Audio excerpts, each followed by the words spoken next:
Good morning my dear students. 27वीं video के साथ मैं दिनेश कुमार देव, कक्षा 10th विषय विज्ञान, मानव श्वसन तंत्र। ध्यान देना बेटा, इससे आगे का वर्णन हमने पिछली वीडियो में करा दिया है। तो मानव श्वसन तंत्र के बारे में देखो, हमने आपको बता दिया था कि श्वसन तंत्र किन से मिलकर बना होता है। ध्यान देना, इसमें आपको श्वसन तंत्र को 3 भागों में अध्ययन किया जाता है। इसका मानव श्वसन तंत्र का कि मानव में श्वसन तंत्र को 3 भागों में बांटा गया है।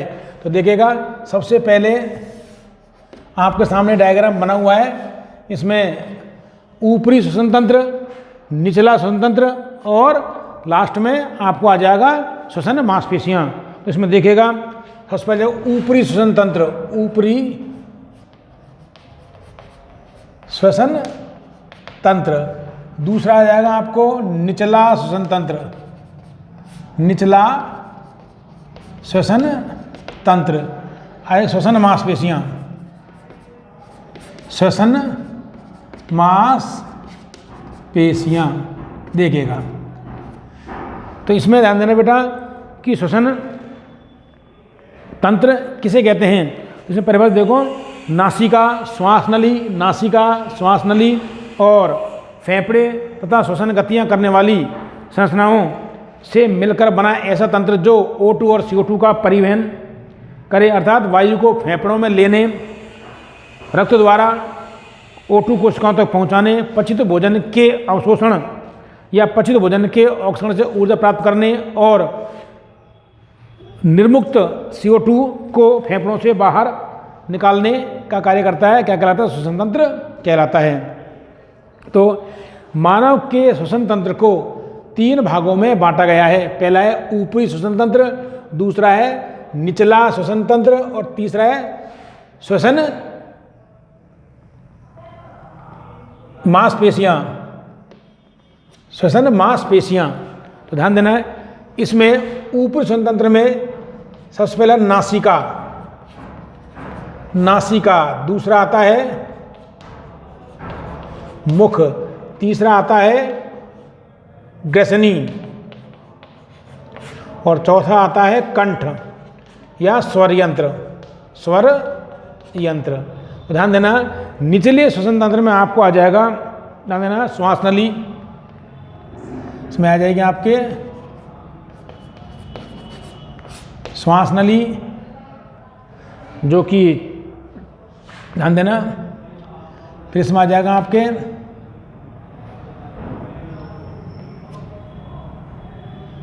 दूसरा आ जाएगा आपके श्वास नली श्वसनी, श्वसनी। तीसरा आ जाएगा श्वसनिका, श्वसनिका और चौथा आ जाएगा आपके कूपिका। और ये सब कहाँ होते हैं? फेफड़ों में। लास्ट में आ जाएगा फेफड़े। तो ये आता है इसके अंदर। निचले श्वसन तंत्र में श्वास नली, श्वसनी, श्वसनिका, कूपिका और फेफड़े। अब इसमें आ जाएगी मांसपेशियों में आपके मांसपेशियाँ। वैसे पहला आ जाएगा इसमें डायफ्राम, डायफ्राम मतलब मध्यपट, मध्यपट। दूसरा आ जाएगा आपके इसमें आ जाएगा आपको दूसरा अंतरापरशुक पेशियाँ। 2 प्रकार की होती हैं, अंत और बाह्य। अंतरा परशुक पेशियाँ और तीसरा है उदरीय पेशियाँ, उदरीय पेशियाँ। ध्यान देना, उदरीय पेशियाँ। तो इसमें डायफ्राम, मध्यपट, ये डायफ्राम होता है। अब देखो ध्यान से, डायग्राम के द्वारा इसको हम देख लेते हैं एक बार। तो देखिए, ऊपरी श्वसन तंत्र में नासिका, इसमें आ जाएगा आपके नासिका है, मुख है, ये मुख भी द्वितीयक अंग के रूप में कार्य करता है। फिर आ जाएगा ग्रसनी, ये होता है इधर ग्रसनी, फेरिंग्स और ये लैरिंग्स कंठ, ग्रसनी PHARYNX और कंठ, ये आपके ऊपरी श्वसन तंत्र में आते हैं। इसके बाद में श्वास नली, श्वास नली के बाद में श्वसनी, फिर श्वसनिका और ये कूपिका, फिर ये फेफड़े आपके आते हैं। श्वास नली, निचले श्वसन तंत्र में श्वास नली, श्वसनी, श्वसनिका, कूपिका और फेफड़े। इसके बाद में आपको जो श्वसन मांसपेशियाँ हैं उसमें डायफ्राम, सबसे पहले डायफ्राम आता है, यहाँ होता है ये पतली एक परत होती है जो वक्ष गुहा और उदर गुहा को बांटती है। इसके बाद में अंतरापरसुक पेशियाँ पसलियों में पाई जाती है। दो पसलियों के मध्य का जो स्थान होता है वो अंतरापरसुक कहलाता है। इसके मध्य में जो मांसपेशियों से मांसपेशियाँ कहलाती हैं। अब आते हैं उदरीय पेशियाँ, तो हम इसका एक एक का वर्णन हम करेंगे। तो इस प्रकार मानव के श्वसन तंत्र को 3 भागों में बांटा गया है, ऊपरी श्वसन तंत्र, निचला श्वसन तंत्र और श्वसन मांसपेशियाँ। अब देखिएगा आगे इसमें सबसे पहले आती है नासिका। ध्यान देना, श्वसन तंत्र में सबसे पहला भाग आता है आपके नासिका। देखिएगा ए भाग है पहला ऊपरी श्वसन तंत्र, ऊपरी श्वसन तंत्र। इसमें आपका रहता है पहला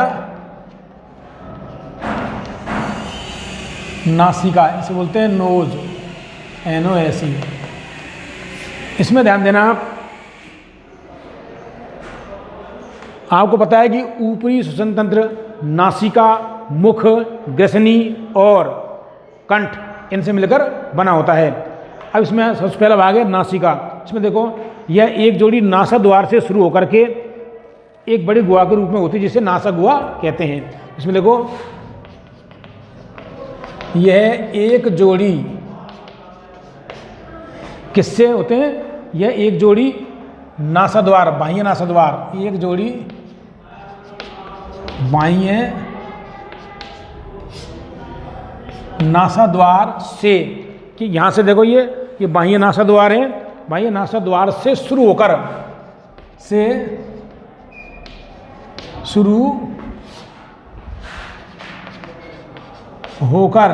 एक बड़ी गुहा के रूप में होती है, एक बड़ी गुहा के रूप में होती है जिसे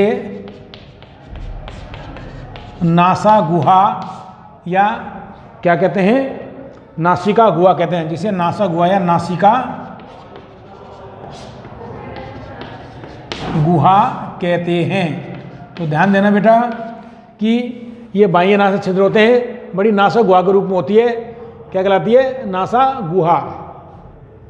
तो ये बाह्य नासा छिद्र हैं और ये एक बड़ी गुहा के रूप में होती है जिसे क्या बोलते हैं, नासा गुहा कहते हैं या नासिक गुहा। नासिका गुहा एक पतली झिल्ली और हड्डी के द्वारा 2 भागों में बटी होती है। तो आगे देखो नासिका गुहा एक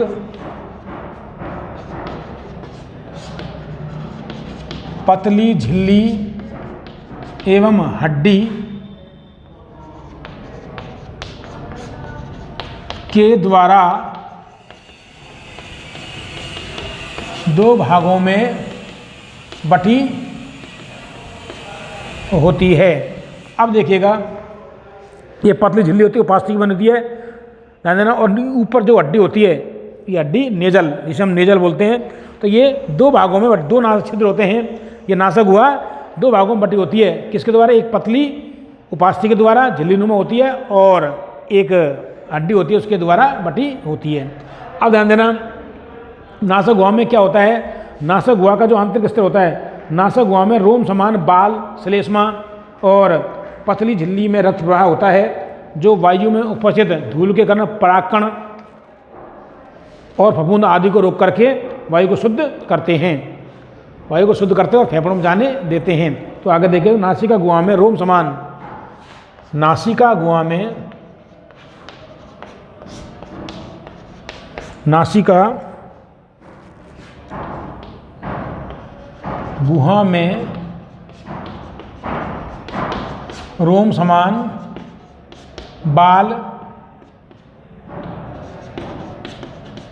श्लेष्मा, रोम समान बाल और श्लेष्मा और पतली झिल्ली में रक्त प्रवाह होता है और पतली झिल्ली में रक्त प्रवाह होता है। तो ध्यान देना, अगर आप देखेंगे तो नासिका का गुहा का जो आंतरिक हिस्सा होता है उसमें रोम समान बाल होते हैं, श्लेष्मा होता है, और इस आंतरिक स्तर में पतली केशिकाओं का या रक्त केशिकाओं का जाल होता है जिसमें रक्त प्रवाह होता रहता है। अब ध्यान देना, जैसे ही बाहर से हम वायु नासिका द्वारा लेते हैं तो वायु में पाए जाने वाले धूल के कण, परागकण और फफूंद आदि इन बालों के द्वारा रोक ले जाते हैं और उसके द्वारा श्लेष्मा के द्वारा चिपक ले जाते हैं और वायु शुद्ध हो जाती है और फेफड़ों में पहुंचती है। तो आगे देखो, रक्त प्रवाह होता है, इनके द्वारा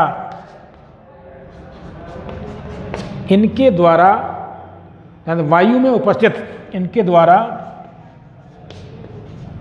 वायु में उपस्थित धूल के कण,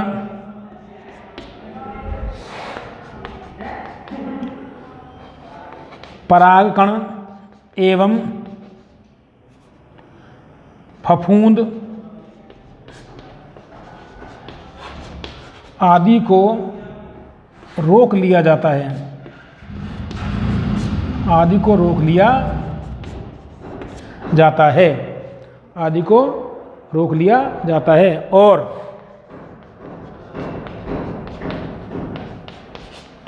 फेफड़ों में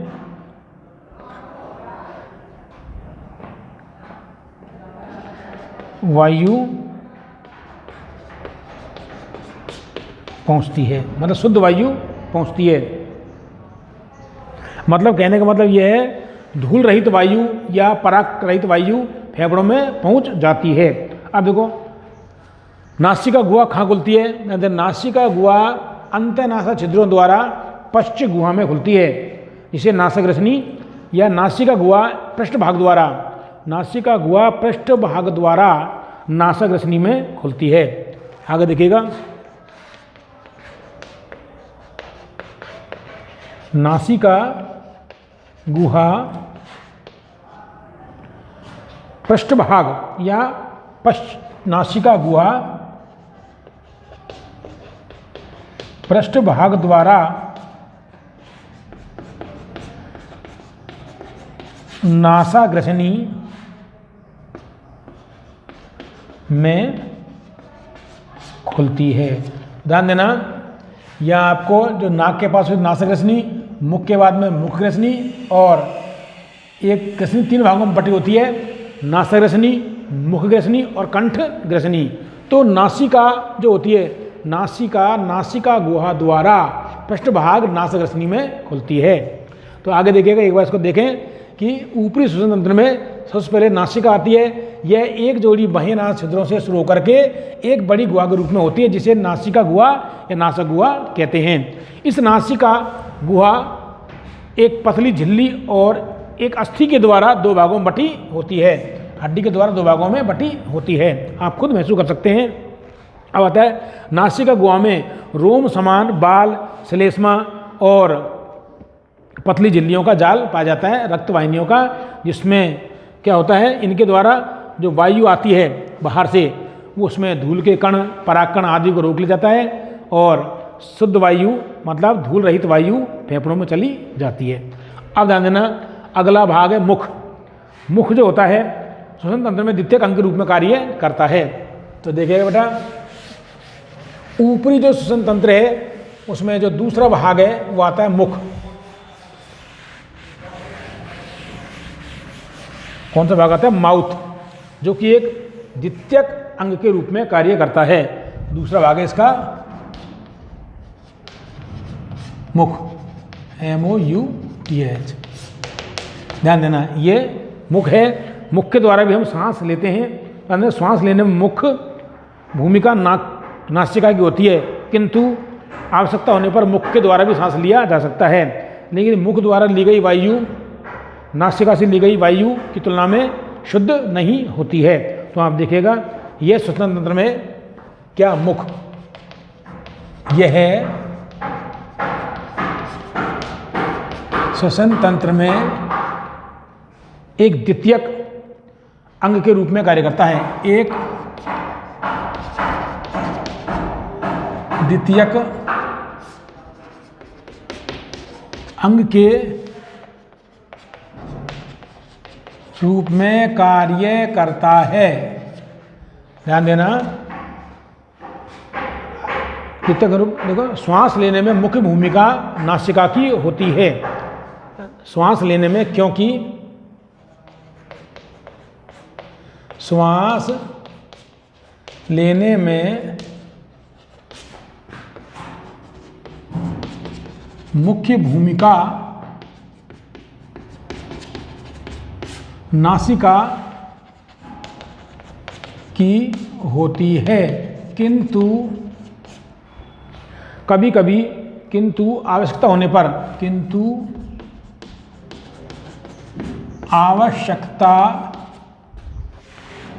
होने पर मुख द्वारा भी श्वास लिया जा सकता है,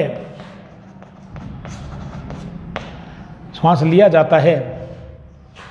क्यों कर लो, श्वास लिया जाता है।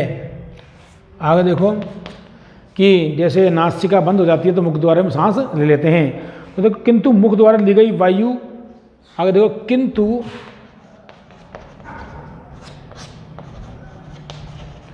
मुख द्वारा ली गई वायु की तुलना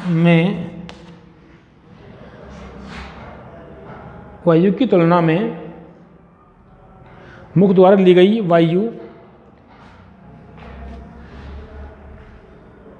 एक मिनट रुको, इसमें चेंज कर दो ना, मुख द्वारा ली गई वायु नासिका की तुलना में, नासिका द्वारा ली गई वायु की तुलना में, नासिका द्वारा ली गई वायु की तुलना में शुद्ध नहीं होती है। क्योंकि डायरेक्ट हम ले रहे हैं तो इसमें धूल के कारण परागकण आदि चले जाते हैं। तो ध्यान देना, कहने का मतलब क्या है कि श्वसन तंत्र में मुख एक द्वितीयक अंग के रूप में कार्य करता है। श्वास लेने में वैसे तो मुख्य भूमिका नासिका की होती है, किंतु कभी कभी आवश्यकता होने पर मुख द्वारा भी सांस लिया जा सकता है या मुख द्वारा भी सांस लिया जाता है। क्या होता है, मुख द्वारा श्वास के रूप में ली गई वायु नासिका द्वारा ली गई वायु की तुलना में शुद्ध नहीं होती है, क्योंकि नासिका में वायु को शुद्ध किया जाता है, मतलब छाना जाता है, जबकि मुख द्वारा ली गई वायु को छाना नहीं जाता, डायरेक्ट सीधे कहाँ पहुँचती है, फेफड़ों में पहुँचती है। अब आता है ग्रसनी, इसका भाग है श्वसन तंत्र का, ऊपरी श्वसन तंत्र का तीसरा भाग आता है ग्रसनी।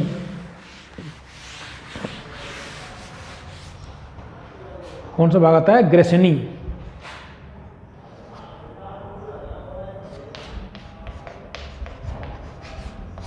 Pharynx, PHARYNX, pharynx. ध्यान देना, यह एक पेशीय चिमनीनुमा संरचना होती है जो नासा गुहा के पृष्ठभाग से आहार नाल के ऊपरी भाग तक फैली होती है। क्या होती है, एक चिमनीनुमा संरचना होती है, पेशी होती है जो नासिका गुहा के पृष्ठभाग से, मतलब नासिका गुहा जो है उसके पृष्ठभाग से लेकर के आहार नाल के ऊपरी भाग तक फैली होती है। ध्यान देना, यह एक पेशीय चिमनी नुमा संरचना होती है जो नासिका गुहा के पृष्ठभाग से आहार नाल के ऊपरी भाग तक फैली होती है। क्या होती है? ये एक पेशीय चिमनी नुमा संरचना होती है जो नासिका गुहा के पृष्ठ से या पृष्ठभाग से, जो नासिका गुहा के पृष्ठभाग से, नासिका गुहा के पृष्ठभाग से आहार नाल के ऊपरी भाग तक फैली होती है। ग्रसनी 3 भागों में बटी होती है। कितने भागों में? ध्यान देना, ये नासिका गुहा है, यहाँ से लेकर के नासिका गुहा के पृष्ठभाग या पश्चभाग से आहार नाल के ऊपरी भाग तक फैली होती है। तो आगे देखो, ग्रसनी 3 भागों में बटी होती है। 3 भागों में बटी होती है, जिन्हें नासाग्रसनी, मुखग्रसनी, नासाग्रसनी, मुखग्रसनी, कंठग्रसनी कहते हैं। जिन्हें नासाग्रसनी, मुखग्रसनी और कंठग्रसनी कहते हैं। क्या कहते हैं? ग्रसनी 3 भागों में बटी होती है, जिन्हें नासाग्रसनी, मुखग्रसनी और कंठग्रसनी कहते हैं। अब ध्यान देना, नासाग्रसनी ग्रसनी का प्रथम भाग होती है, जिसमें से वायु नासिका गुहा से, अब ध्यान देना, नासा जो ग्रसनी होती है ये वाली, ये ग्रसनी का प्रथम भाग होती है।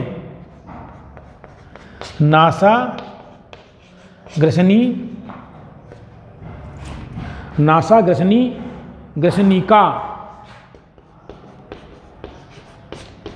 ग्रसनी का प्रथम भाग होती है, जिसमें से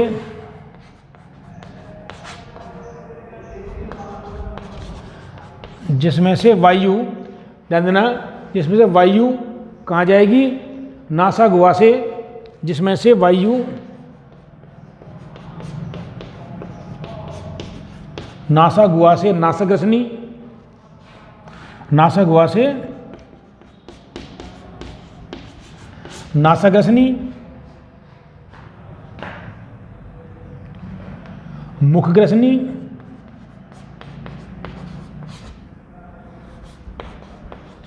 मुखग्रसनी और कंठग्रसनी से होते हुए कहाँ प्रवेश करेगी? कंठग्रसनी से होते हुए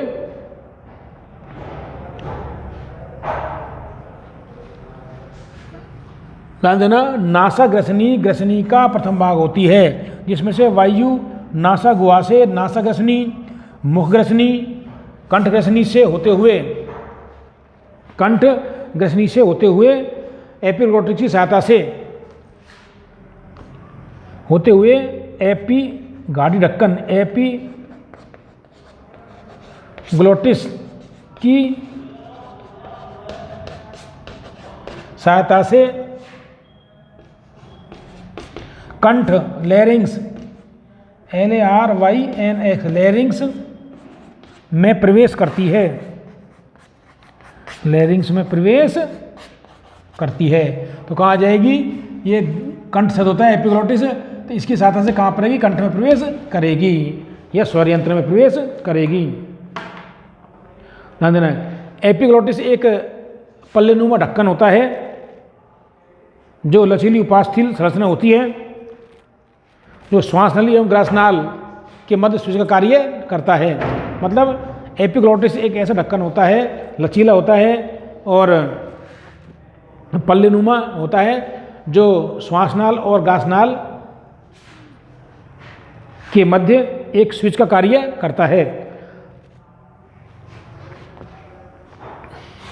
तो ध्यान देना, इसको दोबारा देखें कि ग्रसनी एक पेशीय चिमनी नुमा संरचना होती है, जो नासिका गुहा के पृष्ठभाग से आहार नाल के ऊपरी भाग तक फैली होती है। ग्रसनी 3 भागों से मिलकर बनी होती है, या 3 भागों में बटी होती है, जिसे नासाग्रसनी, मुखग्रसनी और कंठग्रसनी कहते हैं। नासाग्रसनी ग्रसनी का प्रथम भाग होती है।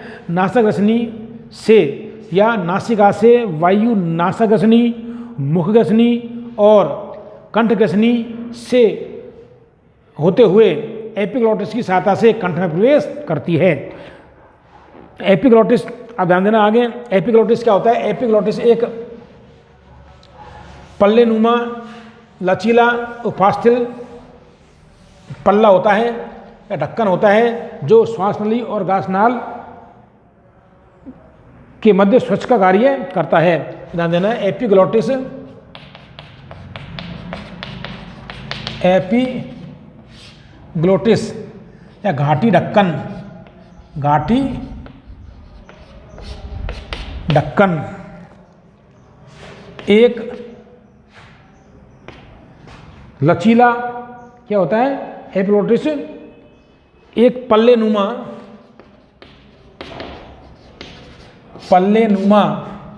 लचीला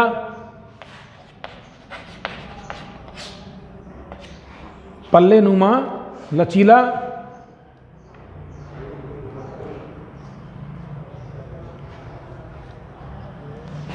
संरचना होती है। ये लचीली संरचना होती है जो श्वासनाल और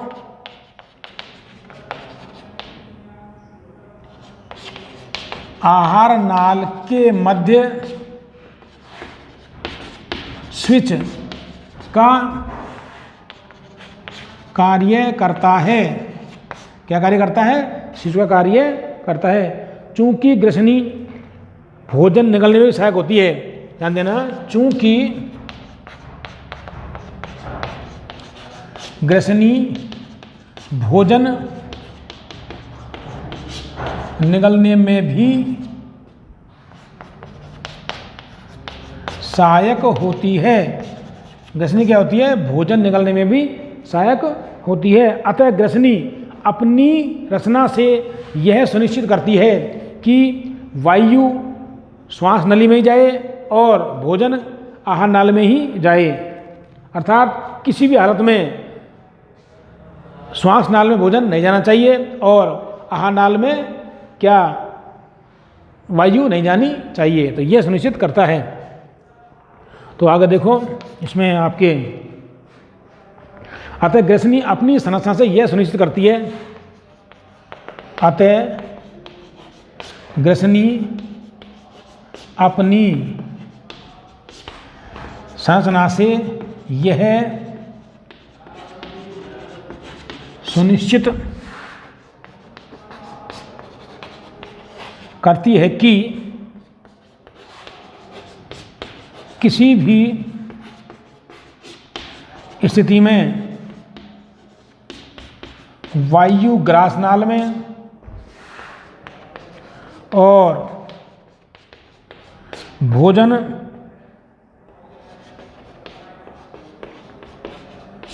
श्वास नाल में नहीं जाना चाहिए। मतलब और भोजन श्वास नाल में नहीं जाना चाहिए और वायु ग्रासनाल में नहीं जानी चाहिए। तो यह सुनिश्चित करती है। ऐसे में जो घाटी ढक्कन होता है एपिग्लोटिस एक ढक्कन के रूप में कार्य करता है जो श्वास नली और भोजन नाल में ही जाए। तो ये इसके बाद में आपका आता है कंठ। ध्यान देना, इसका जो अगला टॉपिक है उसमें हम अगली वीडियो में कराएंगे। धन्यवाद आपको।